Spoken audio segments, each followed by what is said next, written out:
You probably stole that credit card. People like you don't belong anywhere near first class.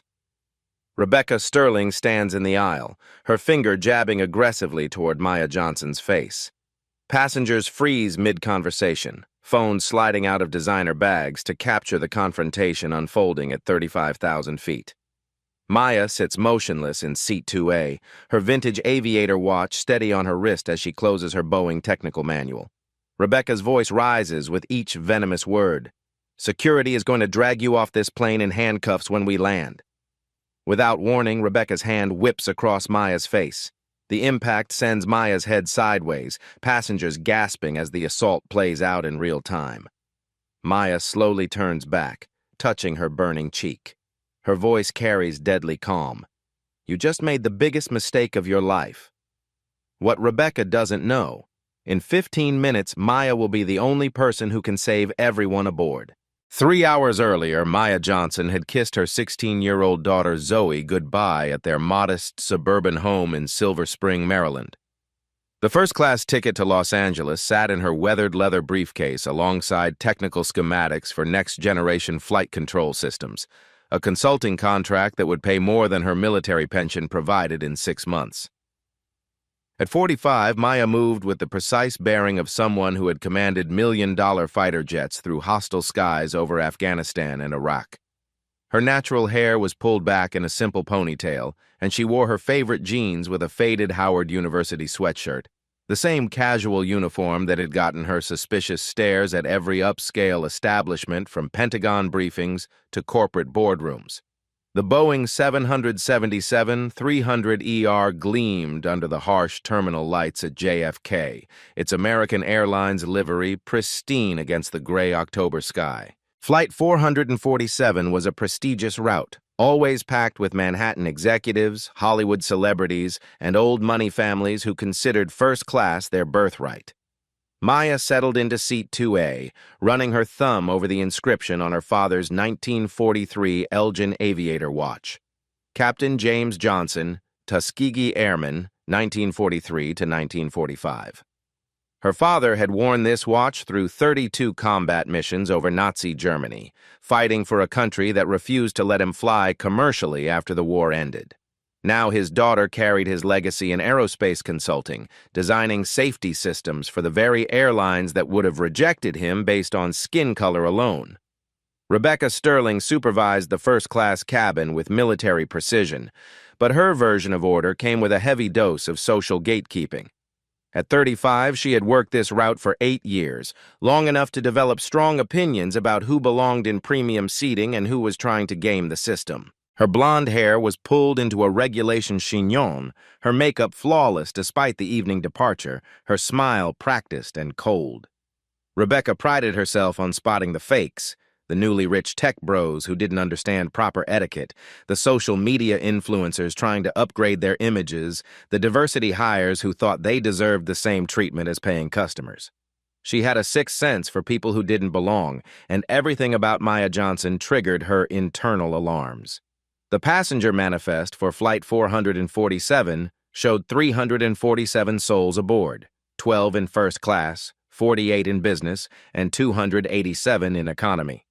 Among them sat federal judge Patricia Hendricks, 3 Fortune 500 CEOs, actress Carmen Rodriguez, fresh from her latest Marvel premiere, 2 honeymooning couples celebrating their Napa Valley wedding, dozens of business travelers and families heading to Disneyland with wide-eyed children. In the cockpit, Captain Derek Walsh conducted his pre-flight check with the methodical precision of 28 years in commercial aviation. At 52, he had logged over 15,000 flight hours without a single incident, earning him the respect of crews and passengers alike. His first officer, Tom Brooks, represented the new generation of pilots, 34 years old, MIT educated, with exceptional instrument skills and an obsessive attention to detail that complemented Walsh's experience perfectly. Neither man had any reason to expect this Tuesday evening would be anything other than a routine cross-country flight. The weather was clear, the aircraft had passed all inspections, and their passenger load was typical for the route. The only notation in the maintenance log was a routine hydraulic pump replacement completed the previous day, standard procedure that wouldn't raise eyebrows in any experienced cockpit. As the massive aircraft pushed back from Gate 12, Maya felt the familiar thrill of takeoff preparation that had never faded despite decades of flying. She unconsciously noted the engine sound during taxi, the angle of the wing flaps during configuration, the subtle vibrations that told her everything was functioning within normal parameters. 25 years had passed since she last sat in a cockpit as pilot in command, but some instincts never faded. Maya opened her tablet to review the Boeing 777 technical specifications she'd been hired to analyze, part of a comprehensive safety audit for a major airline manufacturer. The hydraulic system diagrams filled her screen, detailed schematics that would look like incomprehensible hieroglyphics to most passengers, but read like familiar blueprints to her trained eye. Rebecca Sterling, meanwhile, was preparing for what she considered the most important part of her job, maintaining the exclusive atmosphere that first-class passengers expected and deserved, and that meant identifying and removing anyone who didn't meet her carefully cultivated standards of appropriate clientele. The Boeing 777 climbed smoothly into the darkening sky above New York, carrying its precious cargo of lives toward a destination none of them would reach as planned. 30 minutes into the flight, at cruising altitude over Pennsylvania, Rebecca Sterling made her move. She had spent the time watching Maya like a hawk, noting every detail that reinforced her suspicions. The casual clothes that screamed discount store, the way she hunched over technical documents like some wannabe engineer, the complete lack of designer accessories that marked real first-class passengers. Rebecca approached with her service cart, but this wasn't about beverages. This was about maintaining standards. "Excuse me, ma'am?" Rebecca's voice carried the sugary sweetness of professional hospitality laced with poison. "I'm going to need to verify your payment method for this seat." Maya looked up from her hydraulic systems analysis, genuinely confused. "I'm sorry, what?" "Your credit card, for verification purposes." Rebecca's smile could have cut glass. "We've had some issues lately with fraudulent first-class bookings, people using stolen cards, fake names, that sort of thing." The lie hung in the pressurized air like toxic smoke. Other passengers turned to stare. Judge Hendricks raised her eyebrows from seat 1C. Actress Carmen Rodriguez pulled out her phone from 3A, sensing drama that could trend on social media. Maya's jaw tightened slightly. In 25 years of military service and 10 years in aerospace consulting, she had never, not once, been asked to verify payment after boarding and takeoff. I don't think that's standard procedure," Maya said evenly, her voice carrying the controlled calm of someone accustomed to hostile situations. Rebecca's mask slipped just enough to reveal the contempt underneath. "Ma'am, when passengers don't follow normal booking patterns, we have to take precautions. I'm sure you understand." The coded language was expertly crafted, plausibly deniable in any formal complaint, but unmistakably clear to everyone listening. Maya's booking pattern was suspicious because Maya was black. Her presence required explanation because Maya didn't look like Rebecca's vision of first-class worthiness. "What exactly about my booking pattern concerns you?" Maya asked, her military training keeping her voice level despite the adrenaline building in her system. "Well," Rebecca glanced meaningfully at Maya's casual attire, "our typical first-class passengers tend to present differently. They understand the standards we maintain up here." The businessman in 1B shifted uncomfortably, his laptop screen reflecting the uncomfortable truth that he was witnessing discrimination in real time. But he said nothing, just like the others. Privilege, Maya had learned, came with built-in silence. "I paid for this seat with my corporate American Express card," Maya said quietly, "the same way I've paid for hundreds of flights over the past decade." "Of course you did." Rebecca's tone dripped with theatrical disbelief. "I'm sure it's all perfectly legitimate, but you'll understand if I need to see some documentation. Company policy." Maya reached for her wallet, her father's aviator watch catching the cabin lighting. As she moved, Rebecca's eyes fell on the technical manual displayed on Maya's tablet, detailed Boeing 777 hydraulic system schematics that looked like something stolen from an aircraft maintenance facility. "Playing airplane games on your tablet?" Rebecca asked with a patronizing laugh that carried just far enough for other passengers to hear. How adorable. Let me guess, flight simulator enthusiast? That comment hit Maya like a physical blow. Not because of its condescension, but because Rebecca had just dismissed Maya's life's work, her expertise, her father's legacy, as a hobby game. Maya stood slowly, her 5'7" frame carrying the unmistakable bearing of someone who had commanded fighter jets in combat zones. Those aren't games. Those are technical specifications for the aircraft we're currently flying at 500 miles per hour, 7 miles above the ground. Rebecca's eyes flashed with something between fear and fury. A passenger, especially this passenger, wasn't supposed to challenge her authority, wasn't supposed to speak with confidence about technical matters, wasn't supposed to stand up. Ma'am, I'm going to need you to sit down immediately and stop being disruptive to other passengers. I'm not being disruptive, I'm being questioned about my right to sit in a seat I legally purchased because you've made assumptions about who I am based on how I look. The cabin fell silent except for the steady drone of engines. Phone cameras discreetly turned their way. The businessman in 1B was definitely recording now, already composing his LinkedIn post about witnessing discrimination at 35,000 feet. Rebecca's composure cracked completely.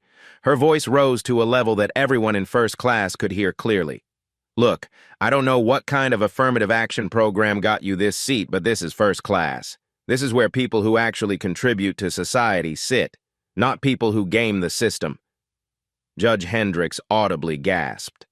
Actress Rodriguez was already live tweeting the incident. An elderly couple in row 4 looked horrified but made no move to intervene. Maya felt the familiar cold fury that had gotten her through dogfights over hostile territory. But she also felt something else, the weight of her father's watch on her wrist, reminding her that she carried the legacy of men who had faced worse hatred and still completed their missions with dignity. Ma'am, Maya said quietly, you might want to familiarize yourself with the technical specifications in that manual. According to the maintenance logs I'm reviewing, this aircraft had hydraulic pressure irregularities during its last inspection. Rebecca scoffed loudly, her voice carrying to every corner of the premium cabin. I don't take airplane advice from passengers who probably learned everything they know from video games, and I certainly don't take advice from people who shouldn't be in first class to begin with. Maya's finger traced a line on her tablet screen, highlighting a specific system diagram that showed hydraulic pressure sensors and backup systems. The primary hydraulic pump was replaced yesterday. The system is showing intermittent pressure drops. The flight crew should monitor those gauges closely during descent. It was technical information delivered in the calm, professional tone of someone who absolutely knew what she was talking about. But Rebecca had already made her choice about Maya's worth and credibility. Ma'am, stop trying to scare passengers with your airplane fantasies. Rebecca's voice turned vicious. People like you always think you're smarter than everyone else, don't you? Always trying to prove you belong somewhere you don't. Maya looked up one final time, her dark eyes meeting Rebecca's blue ones with the steady gaze of someone who had stared down enemy aircraft and lived to tell about it. I really hope I'm wrong about those hydraulic readings, she said quietly. But Rebecca was far from finished. She had an audience now, and years of barely contained prejudice came pouring out. Wrong? You're wrong about everything, starting with thinking you deserve to be here. 2 hours into the flight, somewhere over Colorado, Maya felt it. A subtle vibration through the aircraft frame that most passengers would never notice. Her finger paused on the tablet screen. Her father's watch ticked steadily as she tilted her head, listening with ears trained by thousands of flight hours. There it was again, a minute irregularity in the engine harmonics, so slight that only someone with extensive cockpit experience would recognize it. Maya glanced toward the cockpit, then back at the hydraulic system diagram. The maintenance notes she'd been reviewing suddenly felt less like academic consultation and more like prophecy. In the cockpit, Captain Walsh was experiencing his first hint of concern. A yellow warning light had flickered briefly on his hydraulic panel. So briefly, he'd almost missed it. Tom, did you catch that hydraulic light? He asked First Officer Brooks. Chen checked his instruments. Nothing showing here, Captain. All readings are nominal. Walsh nodded but made a mental note. In 28 years of flying, he'd learned to trust his instincts about aircraft behavior. Maya felt the vibration again, more pronounced. She looked around the cabin. No one else noticed. The businessman worked on his laptop. Actress Rodriguez slept. Judge Hendricks read legal briefs. Rebecca Sterling was in the galley, still seething from their earlier confrontation. She'd already called her supervisor, spinning the story as an aggressive passenger making wild claims about aircraft systems. Maya unbuckled and walked to the galley quietly. "I need to speak with the captain immediately," she said in a low voice. Rebecca's head snapped up, eyes flashing. "Absolutely not. Return to your seat before I have you restrained. This aircraft is experiencing hydraulic pressure variations. The vibrations started 20 minutes ago and are increasing. The captain needs to know." Rebecca laughed dismissively. "You are not a pilot. You're having airplane fantasies, and if you don't sit down, I'll have federal marshals waiting when we land." Maya showed her the maintenance records on her phone. Technical specifications for aircraft N847AA. "These are the actual maintenance logs. Hydraulic pump replaced yesterday due to pressure irregularities. We need to alert the cockpit. I don't care what games you're playing on your phone. Return to your seat now or I'll have you arrested for interfering with flight operations."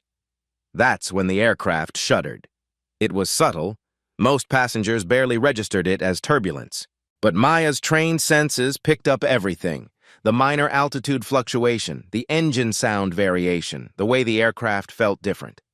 "Did you feel that?" Maya asked urgently.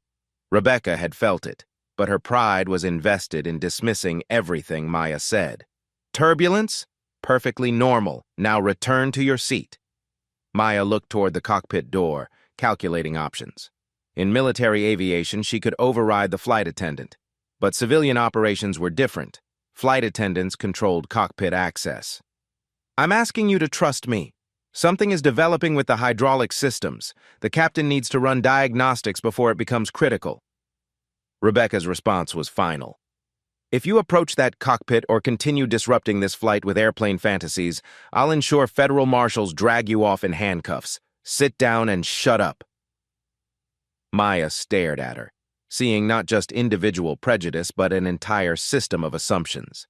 Her father's watch ticked steadily, marking increasingly precious seconds. "When this gets worse, and it will get worse, remember that I tried to help," Maya said quietly. She returned to her seat and opened emergency procedures on her tablet. If Rebecca wouldn't let her prevent the crisis, she'd be prepared for it. The aircraft shuddered again, more noticeably. A few passengers looked up with mild concern before returning to their distractions. Maya began memorizing emergency landing protocols, her mind already running through hydraulic failure scenarios and backup systems. The Boeing 777 was a robust aircraft, but it had limitations, and those limitations were about to be tested. The third shudder came 40 minutes later, strong enough to wake sleeping passengers and rattle the beverage cart. This time, Captain Walsh felt it deep in his bones, the kind of vibration that separated routine turbulence from genuine mechanical issues. "Okay, that's definitely not weather," he told Brooks, his hands instinctively tightening on the controls. "Pull up full hydraulic diagnostics." Chen's fingers flew across the console, calling up system displays that hadn't been needed since simulator training. "Captain, I'm showing intermittent pressure drops in the primary hydraulic system. Backup is holding steady, but the fluctuations are increasing. Run a complete systems check. If we lose primary, we're flying on backup only until landing." Maya felt the aircraft's subtle altitude changes as the pilots began their diagnostics. She recognized the flight pattern immediately, careful methodical tests of control surfaces that most passengers would interpret as minor course corrections.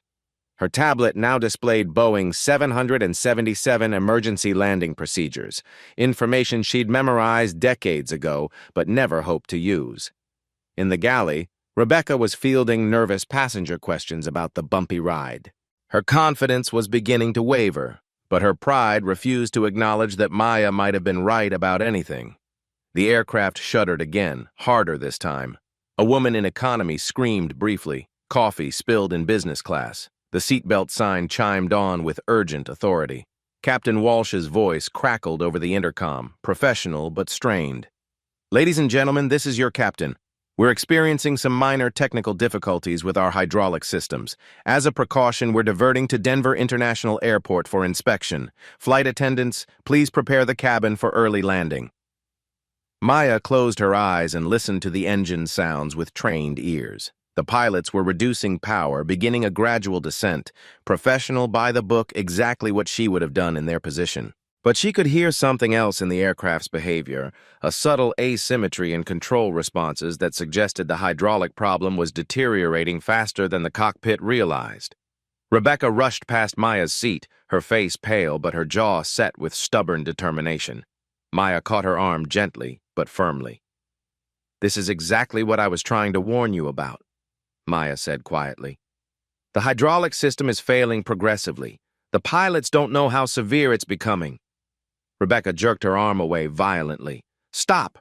Just stop with your ridiculous airplane fantasies. The pilots are trained professionals. They're handling everything perfectly." "Look at me." Maya's voice carried the unmistakable authority of command. "Really look at me? Do I seem like someone who would lie about aircraft systems during an actual emergency?" For the first time since boarding, Rebecca actually looked, truly looked, at Maya. She saw the calm competence in Maya's posture, the way her eyes automatically tracked the aircraft's subtle movements, the professional manner in which she held herself while crisis developed around them. Who are you?" Rebecca whispered, her voice barely audible above the engine noise. Before Maya could answer, the aircraft dropped. Not turbulence, not a minor altitude adjustment. A sudden stomach-lurching loss of altitude that sent unbuckled passengers into the ceiling and triggered immediate deployment of oxygen masks throughout the cabin. Emergency lighting bathed the cabin in ominous yellow. The aircraft was descending rapidly, too rapidly. Maya could feel the pilots fighting the controls, trying to arrest the descent with severely limited hydraulic authority. Captain Walsh's voice came over the intercom again, strained but maintaining professional calm. "Ladies and gentlemen, we have lost primary hydraulic pressure. We are declaring a full emergency and proceeding immediately to Denver International Airport. Flight attendants initiate emergency landing procedures immediately." Maya was moving before the announcement finished. She unbuckled and stood despite the steep descent angle, using her father's watch to time the aircraft's rate of descent. Too fast, much too fast for a controlled approach.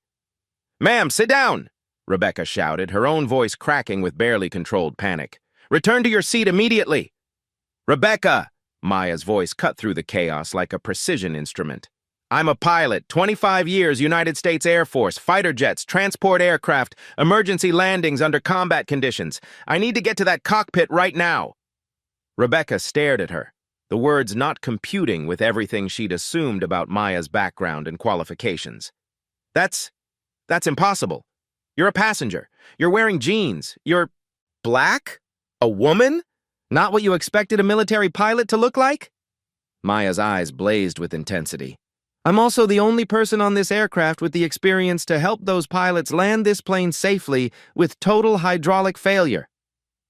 The aircraft shuddered violently, rolling slightly to the left before the pilots corrected with engine thrust alone. Somewhere in the economy, multiple people were praying loudly. The businessman in 1B was gripping his armrest so hard his knuckles had gone white. "Flight attendants to stations for emergency landing." Captain Walsh's voice carried new urgency that penetrated even Rebecca's shock. Maya grabbed Rebecca's shoulders, her grip firm but not painful. "Listen to me very carefully. Those pilots are excellent, but they've never landed a 777 with complete hydraulic failure. I have.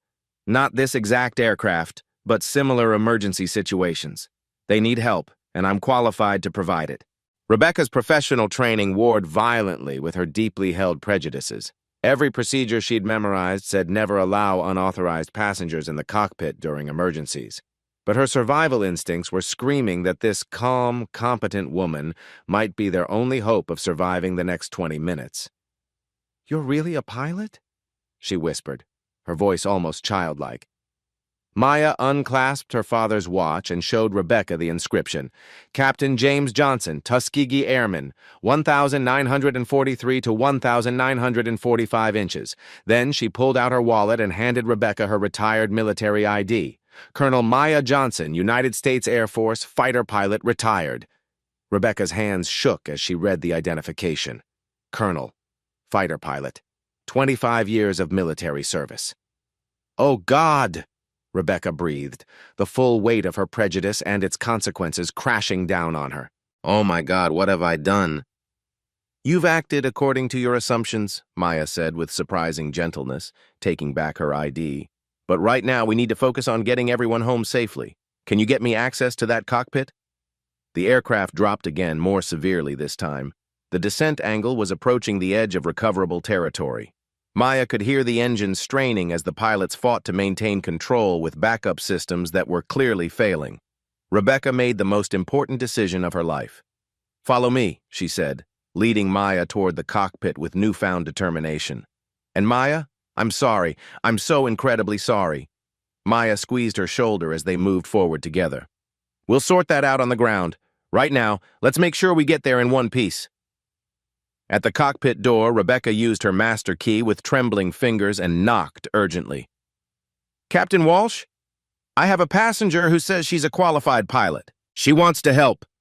Captain Walsh's voice came through the door, strained with the effort of fighting unresponsive controls. "Not now! We're dealing with complete hydraulic failure here." Maya stepped forward and spoke clearly through the reinforced door. "Captain, this is Colonel Maya Johnson, United States Air Force, retired. I have extensive experience with emergency landings in degraded aircraft. May I offer assistance?" A pause. The aircraft shuddered again, and Maya could hear the pilots struggling with manual controls. "Colonel? Did you say Colonel?" "Yes, sir. F-16 Falcon pilot, C-130 Hercules qualified, KC-135 Stratotanker certified, 4,000 flight hours in military aircraft, including multiple emergency landings with hydraulic failures. I know this isn't standard protocol, but you might need another pair of trained hands." The electronic lock clicked. The cockpit door opened. Captain Walsh turned in his pilot's seat, sweat beading on his forehead as he fought controls that barely responded to his inputs. His eyes widened as he took in Maya's appearance. Casual clothes, natural hair, the complete opposite of what he'd expected when she'd identified herself as a colonel. "Ma'am, I don't mean to question your credentials, but—" Maya was already scanning the instrument panel with practiced efficiency, her trained eyes immediately identifying critical readings and system status displays. "Primary hydraulic system at 0 pressure. Backup showing 28% and dropping. Engine asymmetry indicating partial control surface response. Captain, you're in serious trouble." The technical assessment, delivered with matter-of-fact precision and using exact terminology, stopped Walsh's questions immediately. This woman knew exactly what she was looking at. "Who did you say you were?" First Officer Brooks asked, his voice tight with stress as he struggled with backup instruments. Maya pulled out her military ID and handed it to Walsh while simultaneously reading the backup flight displays. "Colonel Maya Johnson, retired, F-16 Falcon primary, but I've flown everything from single-engine trainers to strategic transport aircraft. I've brought damaged birds home with no hydraulics, failed engines, and once with half a wing missing over Kandahar." Walsh examined the identification card, his expression shifting rapidly from skepticism to amazement to relief. "Tuskegee legacy? My father flew P-51 Mustangs against the Luftwaffe." Maya's voice carried quiet pride even in the midst of crisis. "He taught me that you don't abandon an aircraft until it's in pieces on the ground." The aircraft shuddered violently again, the nose dropping more steeply. Brooks was fighting the controls with everything he had, but the backup hydraulics were degrading faster than any of their training scenarios had predicted. "Colonel," Walsh said formally, abandoning any pretense of normal passenger protocols, "I officially request your assistance. We're 18 minutes from Denver, but I'm not confident we have 18 minutes of hydraulic pressure remaining." Maya slipped into the jump seat behind the pilots, her hands automatically reaching for backup controls that existed in military aircraft but were configured differently in civilian planes. "What's your current plan, Captain?" "Emergency approach to Denver International, runway 34 right. It's our longest available runway for the approach vector." Maya shook her head decisively. "Negative. Not with this rate of hydraulic degradation. You need at least 9,000 feet minimum for a no-hydraulics landing in a 777. Runway 34 right is only 8,000 feet. "That's all air traffic control has cleared us for," Brooks said through gritted teeth, his hands cramping from the physical effort of manual control. "Then we need to change their minds," Maya said, leaning forward to point at the navigation display. "Runway 16 right. The parallel runway is 12,000 feet. Normally used for departures, but we're not dealing with normal circumstances. Air traffic control will never approve that approach in current conditions." Maya's eyes met Walsh's in the reflection of the instrument panel, pilot to pilot, professional to professional. "Captain, with all due respect, air traffic control doesn't have to land this aircraft, you do. And I'm telling you that with our current hydraulic status and degradation rate, 12,000 feet is the difference between a hard landing and a smoking crater." Walsh reached for his radio with newfound determination.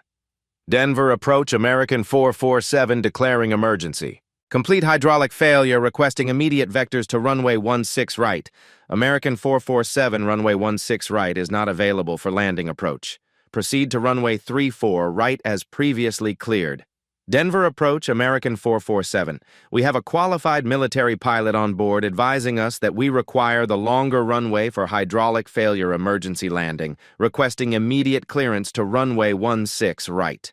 American 447, identify the military pilot," came the crisp voice from Denver Approach Control. Maya took the radio without hesitation. "Denver Approach, this is Colonel Maya Johnson, United States Air Force, retired. I have experience with emergency landings in hydraulically compromised aircraft. We need runway 16 right for maximum landing distance." A longer pause filled the cockpit. Maya could imagine the chaos in Denver's approach control room as controllers scrambled to verify her credentials and weigh an unprecedented request. "Colonel Johnson, Denver approach. Can you confirm your aircraft type experience? Negative on Boeing 777 specific experience, but positive on emergency landing procedures, hydraulic failure protocols, and manual reversion techniques. Captain Walsh remains pilot in command. I'm advisory only. American 447 cleared for emergency approach runway 16 right. Emergency vehicles are rolling. Colonel Johnson, you're cleared to assist." Maya handed the radio back to Walsh, who was looking at her with a mixture of respect and desperation. "Ma'am, Colonel, how do you want to approach this?" "Your aircraft, Captain. You maintain pilot-in-command authority. But if I may suggest, prepare for manual trim control, engine-only steering, and a very long, very flat approach. We're going to come in hot and let physics handle most of the deceleration." "Altitude 12,000 feet, descending," Brooks reported, his voice strained from fighting unresponsive controls. "Backup hydraulics now at 15% and falling fast." "Airspeed 280 knots, Walsh added. "We're coming in faster than any normal approach." Maya's eyes moved constantly between instruments and the distant runway lights beginning to appear through the cockpit windows. "That's exactly what we want, Captain. Hot is survivable. Slow without hydraulics is fatal. Don't try to reduce speed until we absolutely have no choice." The approach to Denver International Airport became a masterclass in crisis management under impossible conditions. Maya positioned herself where she could see both pilot displays and reach backup controls, her hands moving over systems she hadn't touched in 25 years, while muscle memory guided her through procedures that had saved her life in combat zones. 10,000 feet, Brooks called out. "Hydraulics at 12%. "Perfect descent rate," Maya confirmed, watching the glide slope indicators. "Captain, we need to discuss manual reversion procedures. When backup hydraulics fail completely, and they will, you'll have engine steering only, rudder control through differential thrust." Walsh's knuckles were white on the yoke that barely responded to his inputs. "I've never landed a 777 with zero hydraulics." "But you've handled engine failures, correct? Same fundamental principle, just reversed. Instead of using engines for thrust and hydraulics for control, you use engines for steering and gravity for descent management." In the cabin behind them, Rebecca Sterling was conducting emergency procedures with newfound urgency and desperate hope. The passengers had been briefed on crash positions and emergency exits, but what they didn't know was that their survival depended entirely on the expertise of the woman Rebecca had assaulted 3 hours earlier. "Ladies and gentlemen," Rebecca announced over the intercom, her voice steadier than she felt, "we will be landing shortly under emergency conditions. I want you to know that we have an exceptionally qualified pilot assisting our flight crew. Please follow all instructions exactly and prepare for a harder-than-normal landing." 8,000 feet, Brooks reported. Backup hydraulics at 8% and dropping. Maya reached forward and began manually adjusting trim tabs, her movements precise and economical. I'm setting manual trim for approach configuration. When the hydraulics fail completely, don't fight the aircraft. Let it settle into its natural glide slope. The runway appeared ahead, a ribbon of light stretching across the Colorado darkness like a landing strip into eternity. Emergency vehicles lined both sides, their red and blue strobes creating a tunnel of color that guided them toward salvation or disaster. 6,000 feet, hydraulics at 5%. Captain, Maya's voice carried the absolute authority of someone who had faced death and taught others to survive it. In approximately 90 seconds, you're going to lose all hydraulic assistance. When that happens, this aircraft will want to drop its nose and accelerate. Let it happen. Don't fight the natural tendency. But we'll be coming in too fast for a safe landing. Yes, we will. But we'll also be coming in controllable. Speed we can manage with runway distance and reverse thrust. Control authority we cannot recover once it's gone. 4,000 feet. Hydraulics at 2%. Walsh keyed the radio with trembling fingers. Denver Tower, American 447 on final approach, expecting no hydraulics landing. American 447, you are cleared to land, runway 16 right. Emergency response team standing by. 3,000 feet, hydraulics at 1%. That's when the backup hydraulic system failed completely. The aircraft immediately pitched nose down, gaining speed rapidly as all control surface authority disappeared. Walsh instinctively pulled back on the yoke, but the flight controls were completely dead, useless pieces of metal and cable connected to nothing. I've lost all control of my response, Walsh shouted, his training warring with natural panic. Stay calm. Maya's voice cut through his fear like a blade. Engine control only now. Add power to engine 1, reduce power to engine 2, use a thrust differential to level us out. Walsh's hands moved to the throttle levers, the only controls that still functioned. The asymmetric thrust slowly brought the aircraft's nose up, but they were still descending rapidly and gaining dangerous speed.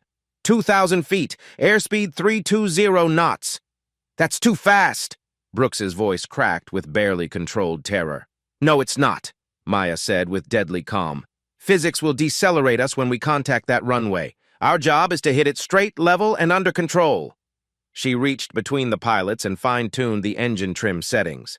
Captain, quarter power on engine 2, half power on engine 1. Keep that runway centerline directly in your front windscreen. The massive aircraft began to level out gradually, but they were still approaching at nearly twice normal landing speed. Maya's father's watch ticked steadily on her wrist as she calculated approach angles and energy management in her head. 1,000 feet, speed 290 knots. Maya could see individual runway lights now, emergency vehicles positioned along the approach path, the foam that ground crews had sprayed on the touchdown zone. Everything depended on the next 60 seconds. 500 feet. The runway rushed toward them like a concrete river. Maya made final mental calculations of descent rate, approach angle, and energy management. When we touch down, she instructed with absolute authority, immediate full reverse thrust on both engines. Don't worry about smoothness. Worry about stopping before we run out of runway. 300 feet, speed 270 knots. 200 feet, 100 feet, Captain, flare now. Walsh reduced power on both engines simultaneously. The aircraft's nose came up slightly, bleeding off just enough speed to avoid a catastrophic impact while maintaining enough energy to stay controllable. The main landing gear struck the runway with tremendous force. The aircraft bounced violently, came down again, and bounced once more. Walsh immediately applied full reverse thrust, the engines screaming as they fought to slow the massive aircraft. Stay on center line! Maya shouted over the incredible noise of reverse thrust and tire friction. The aircraft was decelerating, but slowly. Runway distance markers flashed past at frightening speed. 9,000 feet remaining, 8,000, 7,000. Brakes aren't responding, Brooks yelled over the noise. Expected, Maya replied. No hydraulics means no brake pressure. Keep maximum reverse thrust. 6,000 feet remaining, 5,000, 4,000. They were slowing, but not fast enough. Maya could see the end of the runway approaching with mathematical certainty. Captain, we need to exit the runway while we still have control. Taxiway Bravo, right turn. Use an engine power differential to steer us off. We're still doing 80 knots.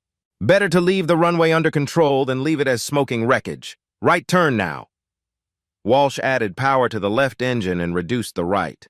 The massive Boeing 777 began a lumbering right turn onto the taxiway, its right main gear leaving the pavement and digging into the soft ground beyond. The aircraft slewed sideways but continued to decelerate.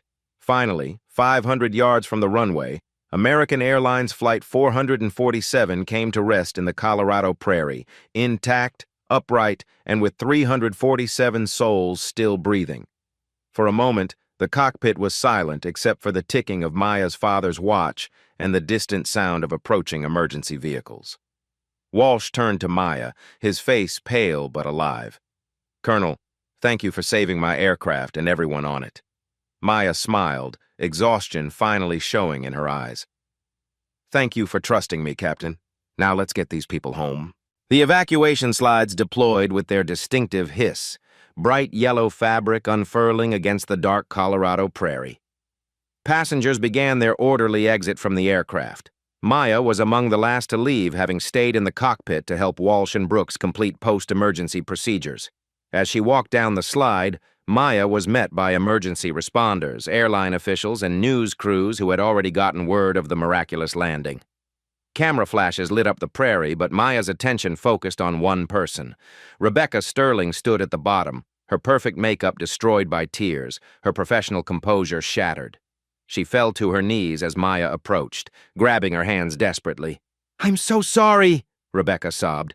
"You saved all of us, you saved my life, and I treated you like trash. I hit you. How can you ever forgive me?" Maya gently pulled Rebecca to her feet. "You treated me according to your assumptions. But we're all here. We're all breathing, and that's what matters. How can you be so calm? How can you forgive me?" Maya looked at her father's aviator watch, still ticking steadily. "Because my father taught me that holding on to anger weighs you down when you need to fly. And tonight, we all needed to fly." Captain Walsh appeared at Maya's side, still in uniform but looking aged by the ordeal. "Colonel Johnson, I've contacted the NTSB and FAA.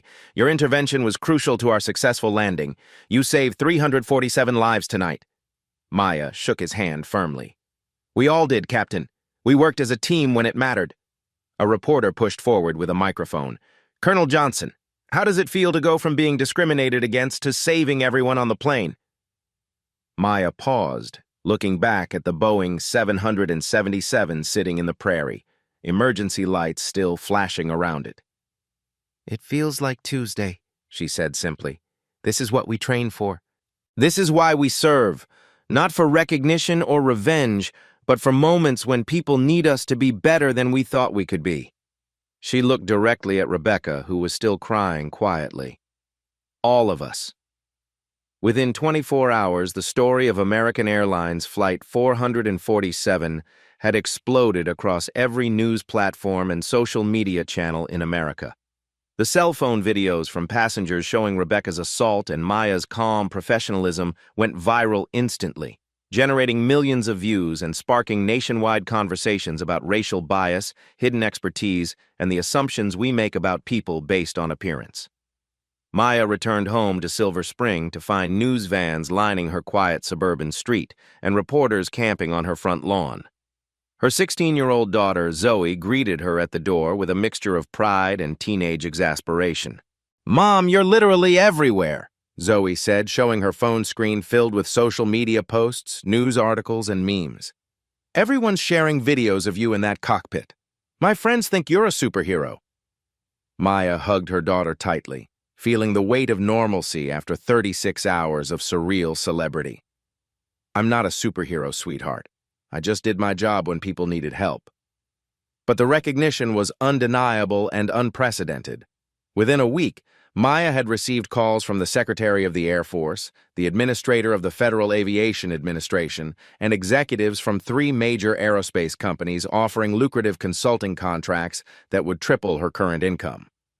The businessman from Seat 1B, who had recorded the entire confrontation, published a LinkedIn article titled, "The Colonel in 2A, What I Learned About Assumptions at 35,000 Feet."